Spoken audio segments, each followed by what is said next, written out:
ایک شخص حزم بن ابی کعب نے رسول اللہ صلی اللہ علیہ وآلہ وسلم کی خدمت میں آ کر عرض کیا، یا رسول اللہ، فلاں شخص معاذ بن جبل لمبی نماز پڑھاتے ہیں، اس لیے میں جماعت کی نماز میں شریک نہیں ہو سکتا،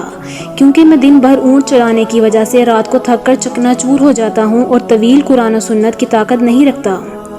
ابو مسعود راوی کہتے ہیں کہ اس دن سے زیادہ میں نے کبھی رسول اللہ صلی اللہ علیہ وآلہ وسلم کو وعظ کے دوران اتنا غضبناک نہیں دیکھا۔ آپ صلی اللہ علیہ وآلہ وسلم نے فرمایا، اے لوگو، تم ایسی شدت اختیار کر کے لوگوں کو دین سے نفرت دلانے لگے ہو۔ سن لو، جو شخص لوگوں کو نماز پڑھائے تو وہ ہلکی پڑھائے، کیونکہ ان میں بیمار، کمزور اور حاجت والے سبھی قسم کے لوگ ہوتے ہیں۔